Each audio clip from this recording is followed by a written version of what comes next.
How's it going, everyone? As always, my name is Jimmy Champagne. This is Deck Ready, my channel all about Steam hardware. And in today's video, we've got three topics to cover, starting out with the fact that Valve just got a huge shipment of Steam hardware to their headquarters here in the United States. Obviously, that's a good thing. After that, let's talk about how Pragmata is dropping this week and it's actually living up to its demo performance. You can play this game start to finish on the Steam Deck and it's AAA, which is sweet. And finally, it looks like Valve's putting in the work to fix the classic Resident Evil games on Steam Deck. As always, I hope you're having a great week playing a ton of video games. I am absolutely 100% addicted to Gray Zone Warfare. This is like one of the best games I've ever played. So I'll talk about that at the end of the video. It would really help me out if you subscribe to the channel, set your notifications to all. But let's get into the first news story here and talk about Steam hardware. So Valve still got a few months to hit their first half of 2026 window for shipping Steam hardware. And I think they will hit it just based on the fact that, when it comes to the RAM shortage, that seems to be heading in the right direction between the turbo quant thing and OpenAI's deal falling through to buy all the RAM. It wasn't even a deal. Like, they wrote a letter of intent to all the RAM manufacturers and they were like, look,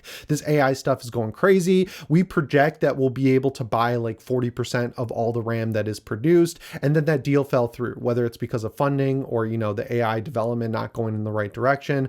I don't really know. I don't really care. The point is prices have been coming down ever since that happened. And of course, the turbo quant thing with Google, where like they came up with a more optimized way to handle all of these AI requests that requires like 60% less RAM. So that's good as well. Then we also have all of these SteamOS updates like 3.8 going into preview, 3.8 going into beta, 3.8.1 going into preview, and all of them not only mentioning the Steam machine by name, but also including a lot of overhauls and improvements when it comes to the desktop mode. If they weren't planning on releasing the Steam hardware soon, that wouldn't be necessary, right? Like, they'd be working on stuff for the Steam Deck or, just saving the specific desktop stuff until they get closer to releasing the Steam hardware. So that's a good sign. And when it comes to the overall window of Steam hardware or umbrella, the Steam Frame and Steam VR as a whole have been getting tons of updates in the background. So it looks like we are getting to a positive spot, but this really clinches it because sadly it's Bradley on Twitter, the best leaker in the Valve world at this point. Notice that Valve just got a huge shipment of Steam controllers to their US headquarters, which is a good sign. Now, I know people are immediately going to jump to them releasing the controller first and then the other hardware later. I think the window for that is past. Like, the time to do that was definitely when they delayed it back in the beginning of this year, when they said that the RAM crisis was affecting, their ability to get parts for the Steam machine. That would have been the time to release the Steam controller. But if they're this close, like, they're still probably going to hit that early 2026 or first half of 2026 window, it doesn't really make a lot of sense to release the Steam controller as the standalone product at a different time than the other two pieces of hardware. Like, if they're this close, just get it all out there at the same time. And I know that's going to be a little bit unpopular with people because I see comments and tweets all the time about people saying, I'm sick of waiting for Valve. I built my own Steam hardware. It's like, you could have done that at any point, really. Like, before we even knew the Steam machine was a thing, like, there was ideas that we wanted the Steam machine to be a thing. I built a SteamOS PC based on a bunch of other YouTube videos I saw where people built SteamOS PCs. Like, there's still a misconception out there that SteamOS is not just installable on any all AMD PC, and it's actually very easy too on top of all of that. So like, it's only been a few months really since they announced this stuff, and I don't think it's really, fair to be mad at Valve and say, I'm sick of waiting for them, I'm going to do it myself, because the problems that they're facing, you're going to face as well building a new PC. Like, the prices on everything are going up. It's not like they're doing what Lenovo is doing and saying, well, we only made this many Legion Go 2s and the demand is actually there. We don't want to make more, so we're just going to juice the prices to well above $2,000. I get being frustrated because I'm frustrated as well. I thought this stuff would already be out right now. I'm also frustrated with the lack of Steam Decks. I wish they could figure that out, because for some reason, even though we're 4 years in, a lot of people seem like they really just found out about the Steam Deck and they were excited to buy it. And it's not like you can buy other handhelds, right? Like, you can maybe get an Xbox ROG Ally White Edition for $500 and get basically the Steam Deck, but the screen is worse, the battery's worse, it has hardware issues that people keep having to send it in for. So it would be nice if people could get a Steam Deck, and that's where my frustration lies. I don't really have animosity animosity though towards any of this because I understand why it's happening. I'm mad at the AI companies, not at Valve. And as someone who wants all the hardware, I want all of it released. Like, it wouldn't really be much of a consolation for me if the controller came out standalone. So like, if you're looking at it from that perspective, I think you're looking at it the wrong way, because we're so close to them releasing all of it that I don't think they're going to add another point to their shipping goals and say, we're going to release the controller, then a few months later, we're going to release the hardware, like, you know, the Steam Machine and the Steam Frame. It's just a mess. Like, everything's already a mess. They don't need to overcomplicate it by separating releases, if that makes sense. And for me personally, there is another big consolation. Like, I would have liked to get the hardware early in 2026, like January or whatever, but that's the worst 2 months of the year, January and February. You're stuck inside. It's cold as hell if you live in a place that has winter. You're just kind of seasonally depressed. I love getting hardware in the summer. I think it's awesome. Like, when you would get out of school and then have a new piece of hardware or a new game to look forward to, it makes great memories. Like, the 3DS came out right when I graduated high school in 2011. I had a graduation party. Thankfully, a lot of people came and gave me money for college. I kind of siphoned off $173 or however much the 3DS cost at launch. I bought one of those with Ocarina of Time 3D. So all this is to say, things are moving in the right direction. I hope you're convinced, but it really doesn't seem like we're going to have long to wait. And it feels like a long time right now because we're waiting for it. But once we have it, all of those memories of waiting for this stuff are just going to fade away because you're going to be excited to have this new hardware. And of course, all these software updates that they're putting out, those would have been coming out after the Steam Machine. And now they have the time to make sure it's even better at launch than it would have been. So there's a lot of positive ways to look at this. Don't fall victim to the black pilling and doomerism. That's the worst thing you can do because it affects you mentally and just makes life kind of a drag. But moving on to the second news story, let's talk about Capcom's generational year because the Pragmata reviews just dropped. And I think it came out to like an 86 or 84 on Metacritic and OpenCritic. Regardless, the two demos were great. It looks like a genuinely cool, new, interesting idea from Capcom. It's a brand new IP. I like that it kind of looks like a future idea of Mega Man. Like, the story setup is you're this guy, you go to space to check out this like moon base, I guess, or like space station, and it's derelict. Like, something bad happened there, like an AI went rogue. You find this little girl robot and you kind of hack robots and shoot them. Like, it seems like a classic Capcom third-person shooter. It kind of reminds me of Bionic Commando. I don't know if you ever played that. It kind of was like under talked about back in the day on the 360, but I really liked it. And on top of that, they have Resident Evil Requiem, they have Monster Hunter Stories 3, they've got Onimusha Way of the Sword coming out later this year. Allegedly, there's a re-release of Dragon's Dogma 2 in the works that's kind of like the Dark Arisen expansion for the first game.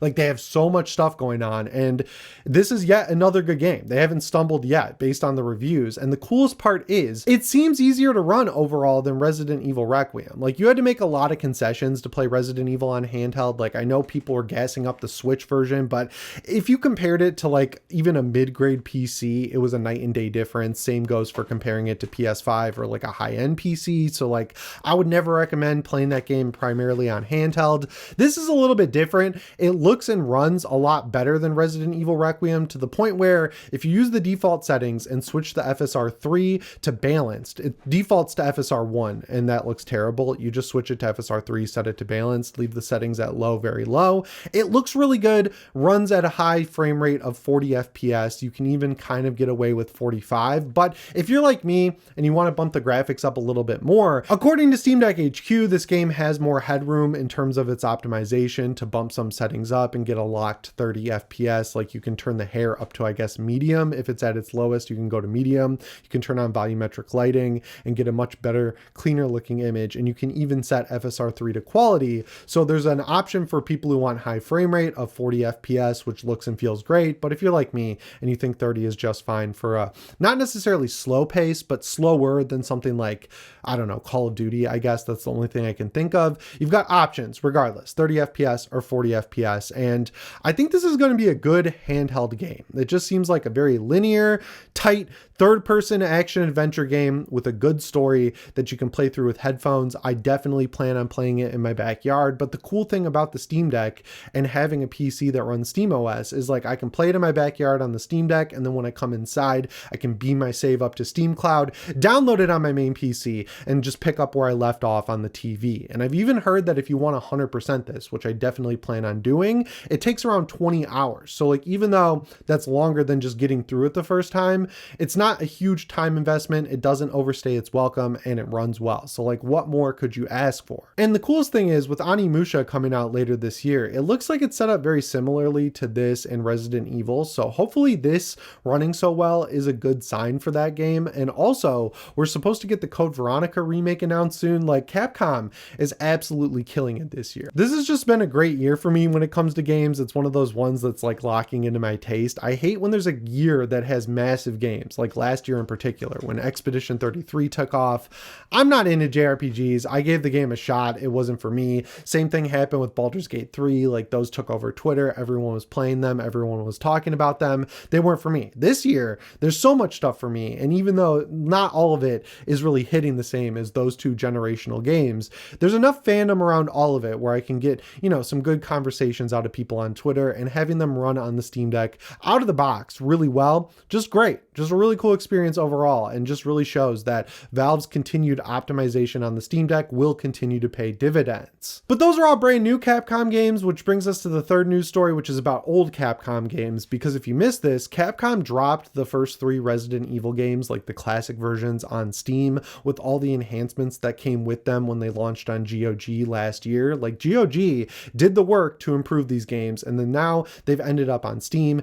They're on sale at the time of recording this video for $5 each. If you've never played these, I recommend the second one and the third one. The first one's great, but the remake of the first one keeps so much intact while improving the graphics that I feel like you should play that one. Regardless, they're all really good. But there was an issue with opening these games at launch where you had to go into desktop mode, you had to run Proton tricks. It was just like more work than I felt like was worth it, considering the GOG versions, which I already owned, were essentially plug and play if you downloaded them through the Heroic launcher and added them to Steam. Like, other than losing Steam Cloud, they were effectively the exact same. So like, I was recommending that once these dropped on Steam. But Valve has gone out of their way to put in the work, and if you bought these games, they'll default to Proton Experimental now and launch fine out of the box. The problem is they only did it for 1 and 2. 3 is still missing, but like, out of that trilogy, 3 has the coolest vibe, right? Like, it's got sick art. You've got Nemesis on the cover. The font they use for Nemesis is awesome. I like the action-oriented gameplay,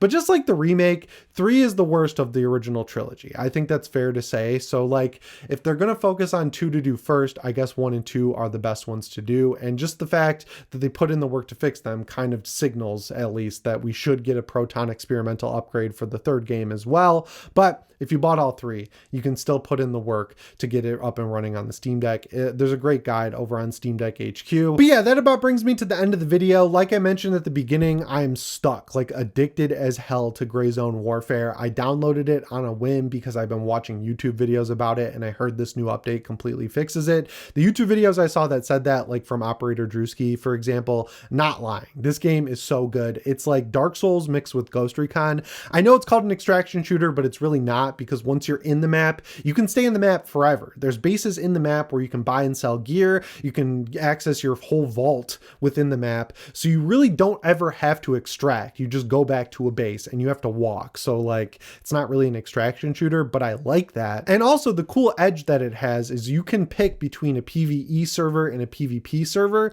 It's not PvP focused even in those servers. You're still doing the same thing, which is completing quests that are randomly assigned to you. But if another squad has the same quest as you and you cross paths going to or at the area, then you're going to get in a firefight. So you can pick and choose, but you can play the PvE mode, find some points of interest, get some good gear, and then switch to PvP and not have to start over. You can grind for gear in PvE and take it into PvP. So it's kind of like The Division in that way. I don't know. The point is, I'm really enjoying this game. I want to see if I can get it up and running on Steam Deck because it's so PvE focused, because I was having such a good experience with Vostok that I'm feeling a little confident there.